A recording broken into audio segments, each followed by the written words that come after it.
Alright guys, I'm Dodge. And I'm Andy. This is Big Mac's Workshop and Paint Studio. This video for this week is all about all the Nurgle stuff we've been painting this month. Yep.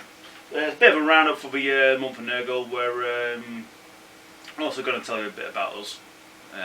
So it's also sort of an intro to Big Mac's as a studio and community in the future.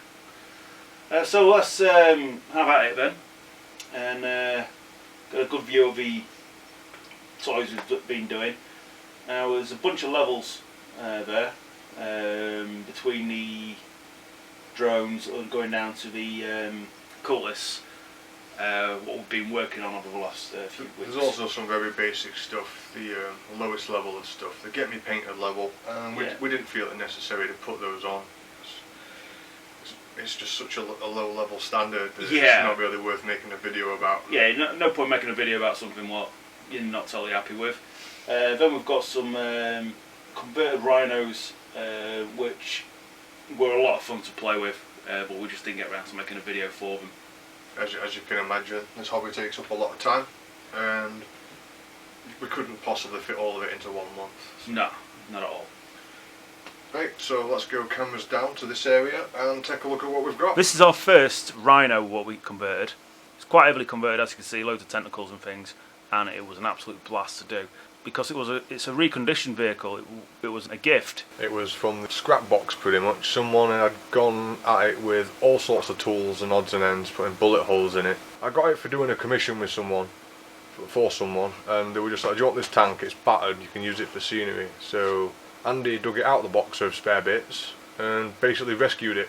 Yeah, as you can see, there's a lot of green stuff work involved, which I'd never used before, to be fair. So that was a massive learning curve for me. So I'm not a massively experienced converter, so Dodge taught me a lot of techniques what was used in it, such as digging the holes in for the green stuff plaguey bits. Yeah. And this was the other one what we did, which was a Walking Dead theme.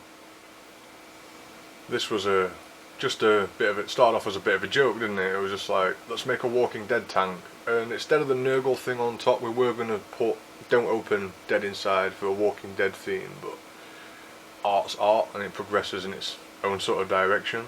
Yeah, and again, as you can see, it was a particularly mashed up tank, for which we used various odds and ends from the scrap box and the various toolkits we've got.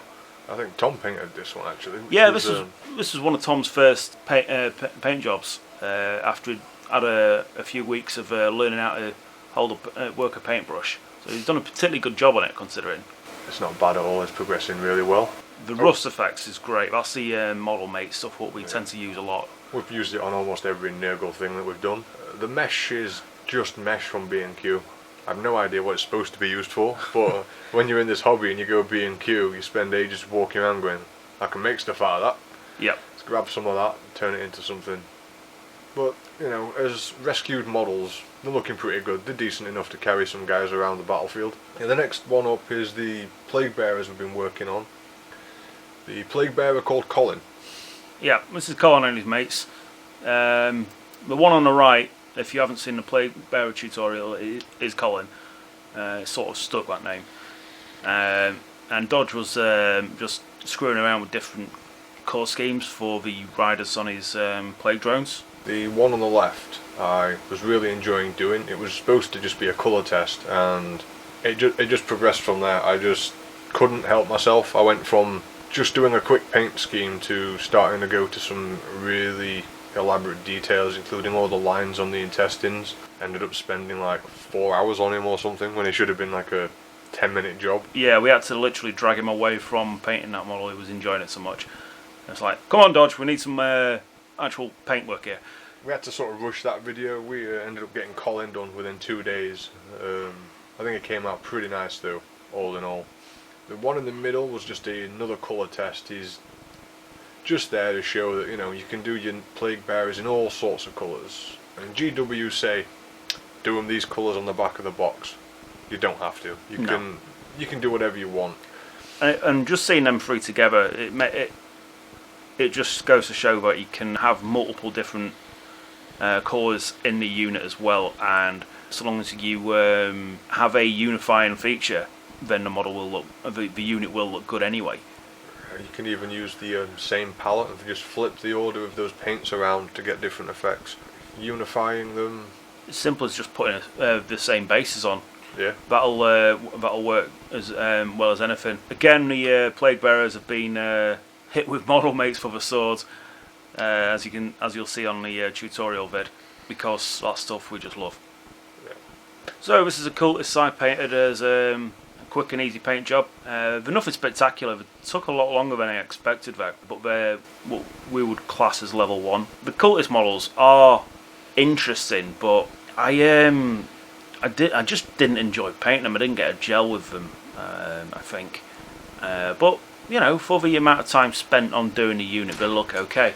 Again, we've gone with the same colour palette as the rest of the army, so it looks like a cohesive army.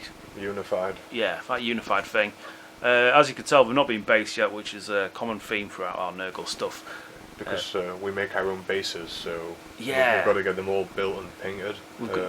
We've got to decide what bases are going to work best on, and because of the sort of a dull colour scheme, we want something a bit brighter, but not not detract from the model itself. Yeah. I think the Stalingrad bases would probably suit most of this Chaos Army quite well, because you can use dark greys and light greys, and some more model mates, of course, on the Rust. Yeah, got to get some more model mates on that. Any opportunity for model mates, I'll use it. The Stalingrad style would probably work the best. We've got a few styles what we could have worked with, but thinking now, yeah, the ruined sort of cityscape would probably be the go-to choice. Yeah, just because the greys, you can highlight those greys up and they're not too distracting, because it's still a grey and it's a dull colour. Yeah. I mean, you did a great job on these. Spent a bit longer on them than you wanted to, but they've come out decent. One of the problems we have with your painting is it doesn't like to show up very well on camera. Very true, yeah. My painting work doesn't seem to like taking photos. It gets a bit shy. So you have to take our word for it that they're a lot cleaner and more vibrant in person. Now this is another one that ended up taking a lot longer than was initially designed to, intended to, sorry, because my palette had like 40 something colours in it. Yeah, we'd watched a video about using the true metals from Vallejo, so Dodge decided we were going to try it on the trim, and it was horrible. It was the complete opposite of Nurgle, and it took so many more layers of paint on the trim to tone it back down, because the silver was just smooth. Don't get me wrong, it goes on really smooth and it gives a lovely finish, but for Nurgle it's far too vibrant. I wish I'd used a copper or something by them, and then a couple of washes would have toned it down faster, because that's the colour I ended up with inevitably anyway. Yeah, we would have been better served using a different, even just a different brand of paint. The stuff was great. It was so bright. It was unreal. So yeah, the lessons learned on that one. When we're doing maybe some fantasy sort of style stuff, maybe I think that'd work. Definitely for armour and stuff for fantasy, definitely work. I mean, there's only one thing missing from this guy. There's a base. No, model mates. We need some more model mates on him. That's what he needs on his trim. Yeah, a bit of model mates. I mean, it was one of those projects in the month of Nurgle that I was just sat grinding through, and I got fed up of it, and that's when I switched to the plague drones instead, which I enjoyed a lot more. I mean, it's a good fig. It's got tons of detail in it, but it's a lot to paint and look good. There's too much to work with on it at times. Like one of the issues I have with the current GW Chaos range is there's just too much going on. Yeah. So it's like they're trying to compete with Forge World by this point. It's like we need more detail on our models. Okay, this is the squad of Finecast Plague Marines. And it was really my first foray into airbrushing. I'd had a try with airbrushing before, but this was really my first try at doing any sort of gradient paint work on them. And for a first try of that sort of stuff, I found it very enjoyable.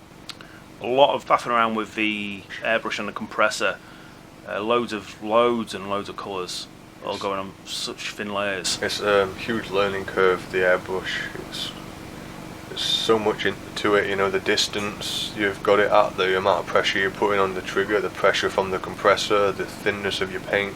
Yeah. It's a lot to learn for anyone, you know, starting off, and I can say now, seeing all your later works, that you've come a very long way with that. Yeah. Hopefully you'll be doing a tutorial for some more of that stuff as well. Yeah, too right. The sergeant he's got his standard weapon, which has been model mated, Of course. and that's pretty much all I did on it. I think I painted it silver and then hit it with model mate, and the rest is rust. Yes, that's literally all you need with model mates. Doesn't matter what it is. Model mates. Model mate it looks good. Okay, and now we're getting to the plague drones. This took Dodge a hell of a long time, but they were well worth it, as you can see. Yeah, this was very, very high standard. The amount of layers and time that went in there. If you've watched the video, you know when I tell you that I've used 5 layers of lamiate medium and a wash. I mean, I've used 5 layers, and that's just for that one colour. And then I'm going to go in with a red wash now and do the same thing. So yeah.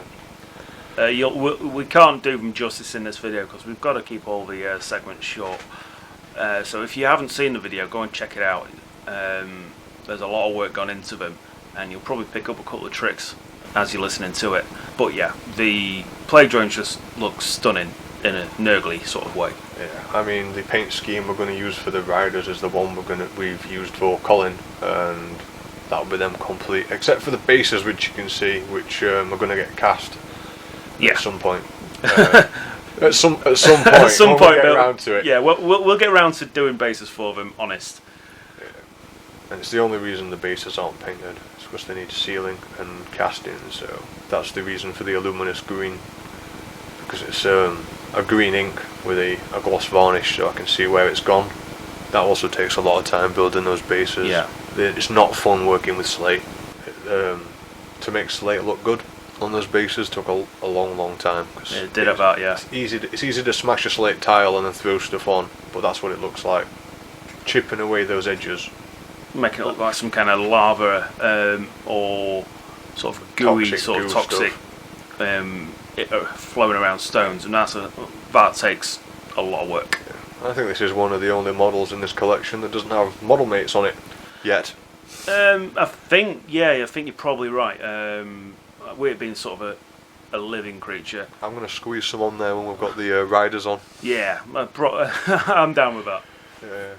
If model mates want to send us money and free model mates, we're more than happy to accept. Yeah. This is what the bases look like once we've cast and painted them. It's just a quick example. I think we haven't got time to squeeze this video in, but there's also a painting tutorial on how we did these toxic goo sort of bases, which are really good for monsters and Nurgle stuff. Or can either work as lava. You can paint them quite nicely as lava, and they'll look great for that as well. You just switch the greens for reds and browns. I mean, yeah. Reds, yellows, and dark reds. Okay, guys, I'm just going to do a quick roundup now. Thanks for watching this. As always, feel free to comment and subscribe. If there's anything you want to see, anything you want us to do, ask. This is for your benefit as much as ours. We just enjoy doing these videos. Your guys watching it. If there's anything you don't like, don't just dislike the video. Tell us why, so we can fix it. We're very new to this. Yeah, we want to improve our channel and take it places. Yeah. We want to share this hobby with you guys, because this is what we enjoy doing. As I said before, this is about a community. We're not just doing it for our own benefit. We're doing it for you guys as well. So we want you to be involved. Hopefully we'll be doing battle reports in the near future. Well, now we've got an army almost painted. Yep, and you'll get to see some of our own personal armies as well at some point in the near future as well. So take it easy, guys, and see you next time.